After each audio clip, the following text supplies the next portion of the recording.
बिस्मिल्लाहिर्रहमानिर्रहीम। अस्सलाम वालेकुम। उम्मीद है कि आप सब खैरियत से होंगे और दुआ है कि आप सब खैरियत से रहें। आज मैं आपके लिए हलीम स्पेशल रेसिपी लेकर आई हूँ, तो वीडियो को बगैर स्किप किए एंड तक देखिएगा। तो चलिए रेसिपी स्टार्ट करते हैं। सबसे पहले तो मैंने माश की दाल, मसूर की दाल, चने की दाल और मूंग की दाल और चावल 500 की बराबर मिकदार एक एक कप मैंने ले लिया था। और इन सब को मैंने पहले अच्छे से साफ़ कर लेंगे। इनमें से किनकर पत्थर वगैरह निकाल लेंगे। सारी दाल में से अच्छे से साफ़ कर लेने के बाद मैं इसमें पानी शामिल करूँगी। 2-3 पानी से गुजार लेने के बाद दाल को अच्छे से साफ़ कर लेने के बाद इसको भिगो कर रखना है कम से कम 1 घंटे के लिए। यहाँ पर मैं गंदम के दाने इस्तेमाल नहीं कर रही क्योंकि टाइम बहुत कम था। तो अगर आपके पास भी टाइम कम हो तो आप भी गंदम के दाने को स्किप कर दीजिएगा, क्योंकि उन्हें कम से कम तो 3 घंटे के लिए भिगोना चाहिए, या तो पूरी रात तो ज़रूर भिगोना चाहिए।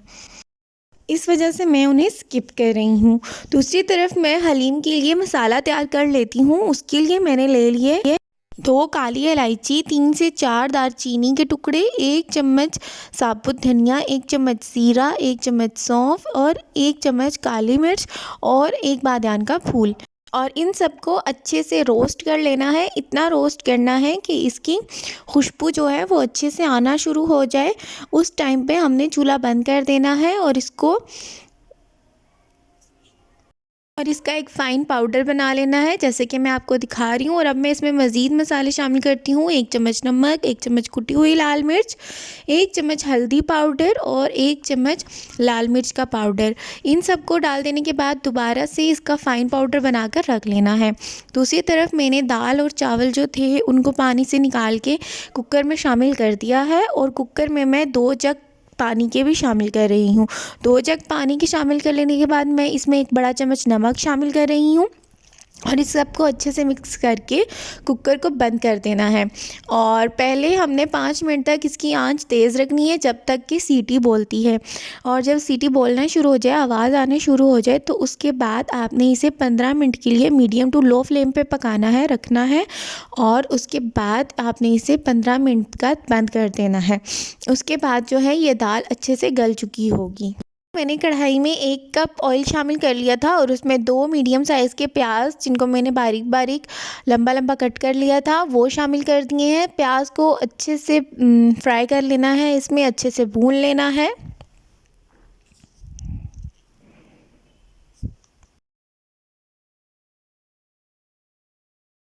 प्याज को अच्छे से भून लेने के बाद, इसका कलर चेंज हो जाने के बाद, मैंने इसमें 2 बड़ा चम्मच के करीब लहसुन अदरक का पेस्ट शामिल कर दिया है। अब हम लहसुन अदरक के पेस्ट को भी अच्छे से भून लेंगे। लहसुन अदरक के पेस्ट को प्याज के साथ भून लेने के बाद मैं इसमें चिकन शामिल करूँगी। चिकन को अच्छे से फ्राई कर लेना है। और अगर अभी तक आपने मेरे चैनल को सब्सक्राइब नहीं किया तो काइंडली मेरे चैनल को सब्सक्राइब कर दें। वीडियो अच्छी लग रही हो तो वीडियो को लाइक कर दीजिएगा, सब्सक्राइब कर दीजिएगा और शेयर कर दीजिएगा। साथ ही मैं इसमें नमक भी शामिल कर देती हूँ। मज़ीद इसमें कोई स्पाइसेस ऐड करने की ज़रूरत नहीं है, क्योंकि जो हमने मसाला तैयार किया है ना इसके लिए, वो ही इसके लिए काफ़ी है। तो बस नमक शामिल करना है और चिकन को अच्छे से भून लेना है। तकरीबन मैंने 10 से 15 मिनट तक चिकन की अच्छे से भुनाई कर ली और उसके बाद में इसमें 2 से 3 मीडियम साइज़ के टमाटर कटे हुए शामिल कर दिए हैं मैंने। और अब मैं इनको भी इसके साथ अच्छे से मिक्स कर लूँगी।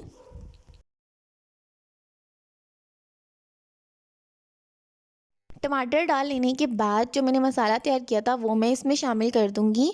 और तकरीबन 1 से 1.5 टेबलस्पून मसाला जो है वो मैं बचा के रख लूँगी, वो मैं आगे इस्तेमाल करूँगी, आप लोगों को भी बताऊँगी। तो बस इतना मैंने मसाला जो है वो इसमें शामिल कर दिया। और आप यकीन करें कि इसकी इतनी अच्छी खुशबू थी, पूरे घर में इसकी खुशबू फैली हुई थी और जायके में बहुत बहुत मज़ेदार। तो आप लोग भी ज़रूर ट्राई कीजिएगा और कमेंट्स में मुझे बताइएगा कि आप लोगों को मेरे बताई हुई रेसिपी कैसी लगी। तो इस तरह से मैंने इसको इन मसाले को अच्छे से भून लिया। और अब मैं इसमें थोड़ा थोड़ा पानी शामिल करके मैंने भुना और फिर मैंने इसमें तकरीबन आधा ग्लास पानी डालकर इसे ढक दिया ताकि चिकन अच्छे से गल जाए। और दूसरी तरफ देखिए जी, दाल भी कितने अच्छे से गल चुकी है। तो कितनी आसान और झटपट बन जाने वाली ये रेसिपी है और खाने में बहुत मज़ेदार। तो जब चिकन तकरीबन 10 से 15 मिनट तक अच्छे से गल चुका था, तो उस स्टेज पे ना मैंने चिकन जो है वो सारा प्लेट में निकाल लिया था। तो चिकन मैंने सारा प्लेट में निकाल लिया और मसाले की भी बहुत अच्छे से भुनाई हो चुकी थी। तो ये देखिए जी आप, मसाला भी कितने अच्छे से भुना हुआ है। तो अब जो दाल कुकर में हमने दाल को पकाया था वो हम इसमें शामिल कर देंगे, सारी दाल।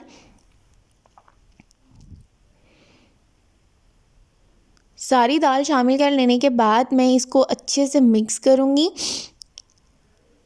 और जो मैंने चिकन निकाला था प्लेट में, उसके मैंने रेशे रेशे कर लिए थे, जो कि मैं एंड में इसमें शामिल कर दूँगी। इससे भी ये बहुत ही अटेम्प्टिंग लगता है। तो आपकी मर्ज़ी, आप चाहे तो चिकन को उसी तरह रहने दीजिए और चाहे तो इस तरह से शामिल कर लीजिए। दाल और चिकन शामिल कर लेने के बाद हमने इसे ज़्यादा नहीं पकाना होता, बस 10 से 15 मिनट तक ही पकाना होता है, जब तक कि ये अपना ऑयल ऊपर छोड़ दे।